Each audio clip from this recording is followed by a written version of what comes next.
ఈనాటి నుండి మేము అమ్మకు శరణాగతి అవుతున్నాము అని చెప్పి ఏ మానవుడైతే భావించుకొని, ఏ భార్యామణి అయితే, ఏ అమ్మగారైతే ఇద్దరు దంపతులు వెళ్ళి అక్కడికి వెళ్ళి మీరు చేసినారు అని అనుకోండి, మీ దగ్గరికి యమధర్మరాజు మీ ఇంటి దగ్గరికి రానే రాడు అని చెప్పి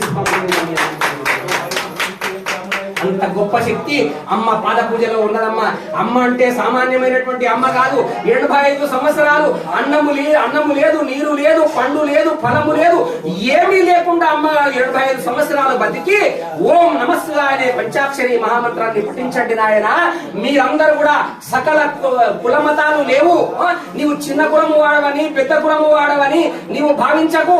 అంతేకాదు అన్ని కులాలు కూడా ఒక్కటే, సకల మత స్థాపితగా ఉండి ఎవరైతే మధ్య మాంసాలు వదిలిపెడతాడో వాడు బ్రాహ్మణు కంటే ఎక్కువ అని చెప్పినటువంటి తల్లి మాత.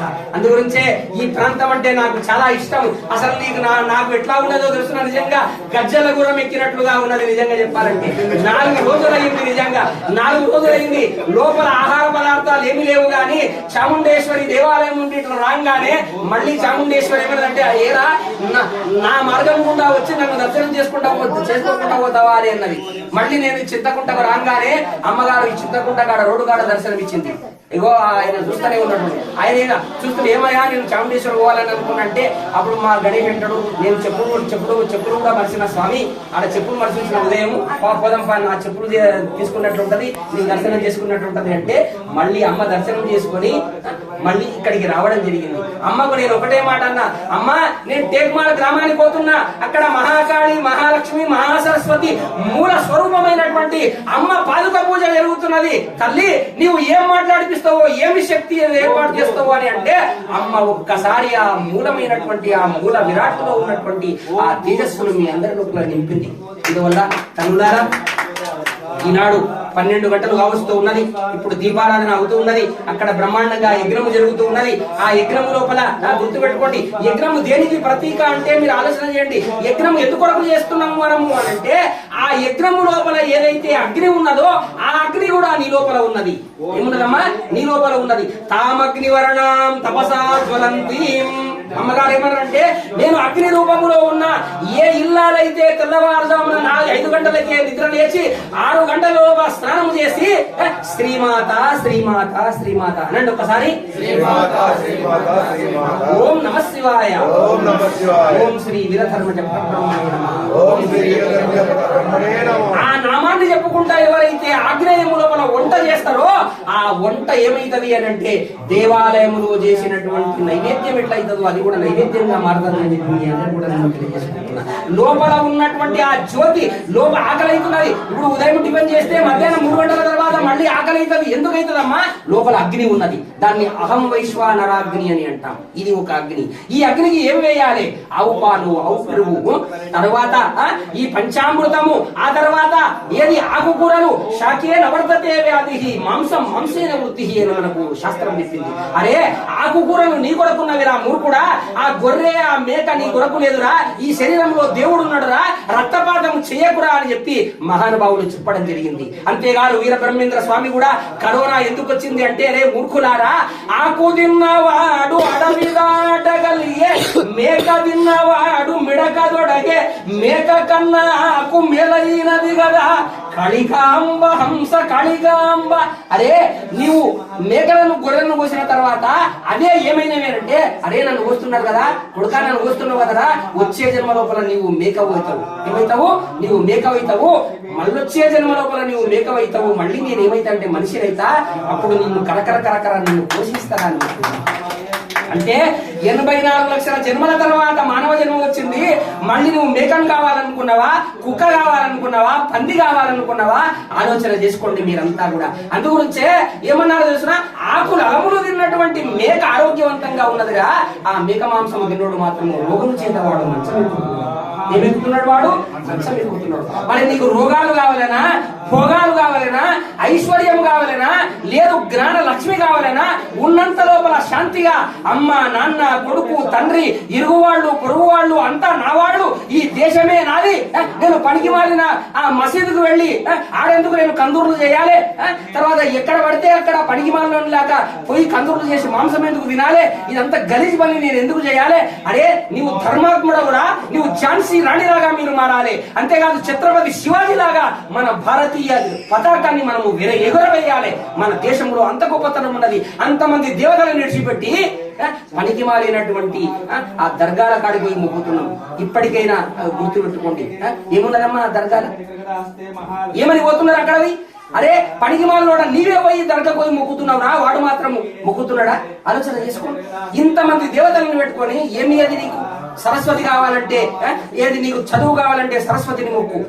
పోషమ్మ దగ్గరికి పోయి నా లోపల రోగాలు లేవు, రోగాలు ఉన్నవి, నా లోపల అంటు రోగాలు ఉన్నవి, ఒక్కసారి ఆ యొక్క వేపాకులను అందులో వేసి ఒక నిమ్మకాయ అందులో వేసి అందులోపల ఏది తప్పక అందులోపల కర్పూరం కూడా వెలిగించి అమ్మకు ఒక్కసారి చూపించి శరీరం అంతా కూడా వేప నీళ్లను నీవు చల్లుకుంటే ప్రతి గ్రామంలో పాటు గత్తరని ఉండేదట. ప్రతి గ్రామం లోపల ఆ గత్తరంతా కూడా పోవడానికి ఈ ఊరును పోషించడానికి వచ్చినటువంటి తల్లి పోషమ్మ తల్లి. అందుగురించి ఆమె పోషమ్మ అయ్యింది. ఊరును పోషించడానికి వచ్చింది నాన్న, పోషమ్మ అయ్యింది. గంగాళమ్మ అంటే గంగను నీవు పూజించలేవు కాబట్టి అమ్మ గంగాళమ్మ అయ్యింది. మహిషాసుర మర్దిని పోయి మైసమ్మ అయ్యింది. అటువంటి దానికి ఉగ్రదేవతల పూజ చేసి రక్తపాతం చేసి ఒక్క రక్తమన్నా ఆమె తీసుకుంటుందా? ఏమా మీరు చేసినటువంటి ఒక్క రక్తమన్నా ఆమె తీసుకుంటుందా? తీసుకోదు కదా. దావత్ దావత్ దావత్ దావత్ అని అంటారు. అప్పో ఆమెకు లేక కొడుకు ఉడితే దావత్తు చేస్తే టేకుమాల లోపల ఏం చేసిన తెలుసిన? అరే ఈయనలాగా గంగారాము భాగ్యమ్మ లాగా బ్రహ్మాండంగా పంచపక్ష పరమాణాలు పెట్టినట్ట. పెడితే కూడా వచ్చి అంటాడట, వాడు హైదరాబాద్ నుండి కూడా వచ్చి దోస్తాడట. ఏం పెట్టినరా అంత సప్పటి కూడా పెట్టలేవు. పెడితే ఎక్కడ పెట్టాలి? పత్తిపురం మైసమ్మ కాడికి పోయి ఉంటే ఆడ పోయి 4 మేకలు కోసి ఉంటే అది దావత్రా అని అంటారు. అంటే మీరు ఆలోచన, అరే పుట్టినరోజు నీవు దావతు చేసుకోవడానికని ఒక ప్రాణిని చంపుతావా? మళ్ళా నీకు జన్మ వస్తుందా? మానవ జన్మ నీకు వస్తుందా? రాదు. గుర్తుపెట్టుకోండి అమ్మా. అందుగురించే మహానుభావులు ఆ మాటనే చెప్పినారు. కాబట్టి ఆ మాటను జాగ్రత్తగా, ఈనాడు ఎన్నో పీఠాలు ఉన్నవి, ఎన్నో ధర్మాలు ఉన్నవి, అన్ని ధర్మాలలో కూడా సకల మత స్థాపిత అహింస ధర్మము ఒక్క అమ్మగారికే చెందింది అని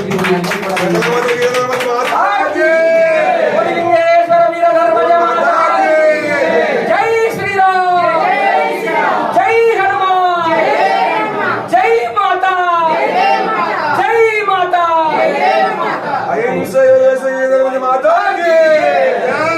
వీర ధర్మజ మాతా కి, వీర ధర్మజ మాతా కి. అమ్మ అందరూ ఒకసారి లేవండి. ఇక అహింస జ్యోతిని మా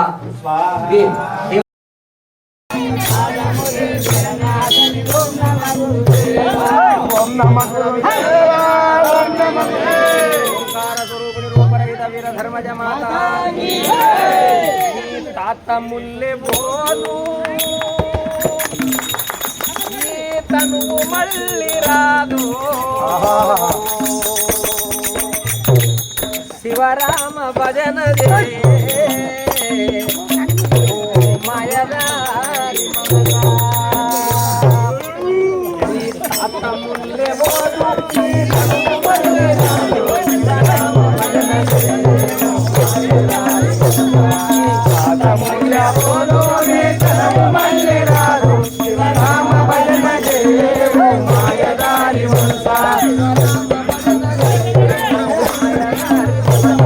రామ భజన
Hey,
మాయ గదా రాధిక జన్మము రాడు గదా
గుణములన్నీ ఎడబాపే కదా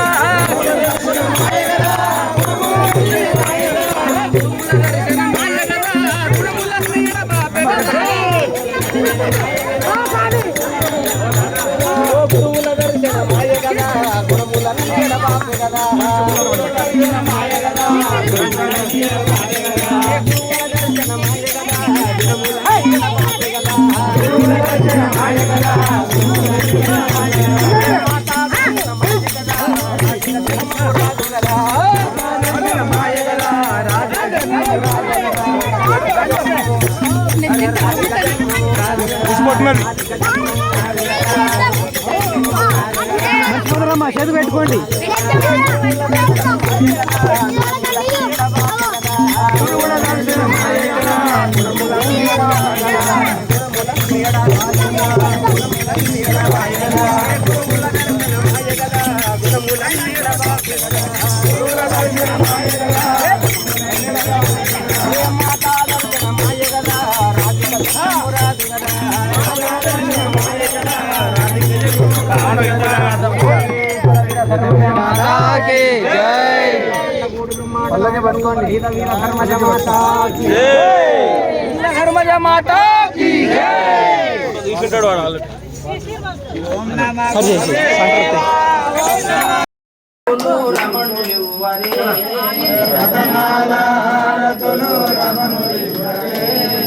ముత్యాల హారతులు ముదితలువరే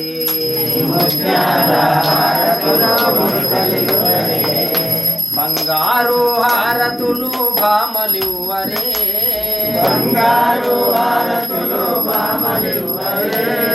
బంగారు హారతులు భామలివ్వరే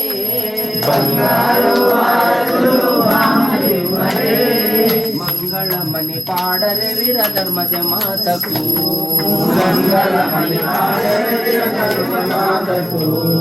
మధ్య మాంస భక్షములు మల్పిన దేవత మధ్య మాంస భక్షణము మల్పిన దేవత మధ్య మాంస భక్షణము మల్పిన దేవత మధ్య మాంస భక్షణము మల్పిన దేవత నిరాహారి నిరహంకారి గురుదేవత నిరాహారి నిరహంకారి గురుదేవత గంగా భావాని దుర్గమాతకు గంగా భావాని దుర్గమాతకు త్రిశూల త్రిశూలధారిణి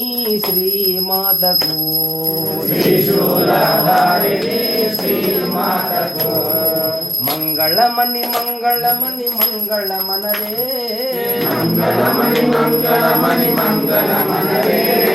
మంగళమణి పాడరే మన మాతకిప్పుడు మంగళమణి పాడరే మన మాటకిప్పుడు పంచాహారతులను మాతకివ్వరే పంచాహారతులని మాతకివ్వరే పంచాహారతులను మాతకివ్వరే పంచాహారతులు మాతకివ్వరే పరిమళ గంధంబు తోడ మంగళం బని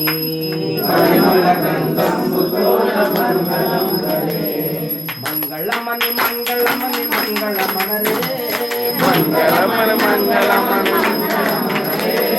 మంగళమణి పాడరే విరసమజ మాతకు మంగళమణి పాడరే విరసమజ మాతకు మంగళమణి పాడరే విరసమజ మాతకు